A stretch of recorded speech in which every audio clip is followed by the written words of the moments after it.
Je n'ai pas eu une minute à moi parce que le 20 mars, ma belle-mère, la maman de mon époux, est décédée chez elle, toute seule, du Covid, enfin suspicion Covid, parce que quand on décède chez soi, il n'y a pas grand-chose qui se fait. Et on se sent très seul et très démuni. Et on n'en parle pas assez, je pense.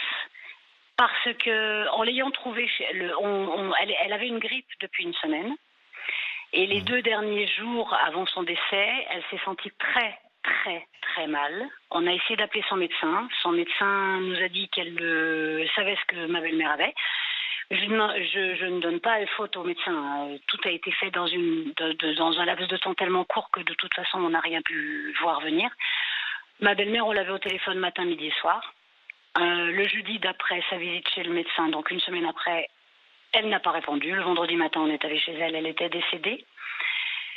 Et on a appelé le SAMU immédiatement. Le SAMU nous a demandé de prendre la température du défunt. Mon mari, qui a déjà vu des décédés dans sa famille, a dit « Je ne toucherai pas au corps de ma maman, désolée ». On a appelé, le SAMU est arrivé immédiatement, mais surtout, les pompes funèbres, c'était leur premier cas dans notre ville de Villeurbanne, et ils ne savaient pas comment faire. Et vraiment, on leur tire notre chapeau parce qu'ils ont été très humains, mais ils ont été obligés, dans l'heure qui a suivi, de mettre le corps de ma belle-mère dans le cercueil hermétique et de l'emmener. Et 3 jours après, il a été incinéré, le corps. Oui, c'est le protocole, en fait. Et nous étions derrière les grilles, parce que personne n'avait le droit de rentrer dans le cimetière, parce que ça faisait que 4 jours que nous étions, 4 jours en confinement, quoi, à peu près, 5 jours. Il n'y a pas eu tout le processus d'embaumement, de recueillement et de mise en bière et autres, bien sûr. À cette époque-là, il n'y avait plus rien, et je pense qu'on est nombreux à avoir vécu ça. Carole, excusez-moi, votre belle-mère souhaitait être incinérée ? Et le problème, c'est qu'on n'a jamais eu le temps vraiment d'en parler. Et de toute façon, on n'avait pas le choix. Pourquoi vous n'aviez pas le choix ? Parce que suspicion Covid-19. Oui, mais suspicion Covid-19, ça ne justifie pas qu'on vous impose une crémation. Si. Alors, qu'est-ce qu'on peut faire aujourd'hui, dites-le-moi ? Du point de vue du droit, ça ne justifie pas qu'on impose une crémation. Hein. Honnêtement, je ne me suis pas penchée sur la question, mais il me semblait qu'en fait, il y avait une incinération automatique. Dans le cadre de l'état d'urgence sanitaire et des protocoles. Il y a eu des corps qui ont été gardés dans des morgues, qui ont été gardés plusieurs jours. On n'a pas incinéré d'office sans demander l'avis aux familles. Mais ils ne sont pas opposés. Non, mais ils ne sont pas opposés. En fait, si tu veux, en termes il y aurait eu une opposition, certainement que les choses seraient passées autrement. Mais si la famille accepte, je pense que c'est une très forte recommandation. Je ne sais même pas si c'est... En l'occurrence, dans certaines religions, dans la religion juive et dans la religion musulmane, on ne peut pas être incinéré. Donc je pense que dans ces cas-là, il y a des ajustements qui ont été faits et qui sont légitimes. Donc je ne vois pas pourquoi au reste de la population, on impose une incinération que les gens peuvent ne pas vouloir souhaiter et peuvent vouloir... Pardon, avec tout le respect. Non, mais pardon, Barbara, mais avec tout le respect que je dois aux religions, si en termes de santé publique, c'est une obligation de santé publique. Non mais s'il était déterminé et prouvé, la religion, pas la religion.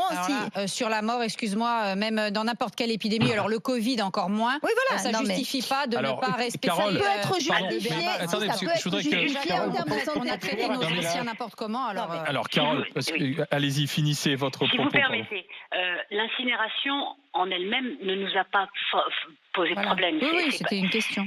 C'est d'être dans la rue, derrière des grilles, et pleurer, qui nous a posé problème. La deuxième chose qui nous pose problème aujourd'hui, parce que le décès de notre belle-mère, on va faire notre deuil. On est des grands enfants. J'ai 59 ans, mon mari en a 50 et quelques. C'est pas le problème. Le problème aujourd'hui, c'est que personne, quand je vous dis personne, ne nous aide. Énormément, parce que en fait, on s'est retrouvés une semaine après dans l'appartement, parce qu'on a laissé une semaine de délai pour retourner dans l'appartement. On savait pas où était le virus, on savait pas si c'était par terre, sur les meubles. Enfin bon, voilà. On s'est laissé une semaine, et une semaine après, on a découvert les choses personnelles de ma belle-mère, et il a fallu fouiller, et il a fallu découvrir comment tout allait se passer après un décès, et les banques, puisque les 2 fils de ma belle-mère n'avait pas de procuration de ses comptes, les banques ont tout bloqué. Aujourd'hui, nous sommes le temps du mois d'avril. Nous n'arrivons pas à avancer. C'est terrible, mais c'est normal. En fait, en réalité, il faut... Juste, je vous donne pourquoi je vous appelle. C'est que le jour où il a fallu déménager parce qu'elle était locataire, nous avons appelé la ville et nous avons appelé la police. Et nous avons déménagé le 18. Voilà la réponse du commissariat, parce que la ville ne sait rien. Le commissariat nous a dit « faites au mieux ». Oui, mais nous, on veut bien faire au mieux, mais on était 5 au même endroit, 5 avec une voiture pour déménager. Ils nous ont dit « prenez un acte de décès, mettez un masque et faites au mieux ». Je pense quand même que tous ces gens qui vont Nous, on est forts, on est une famille unie, mais tous ces gens qui vont se retrouver devant ce problème, il faudrait peut-être les aider.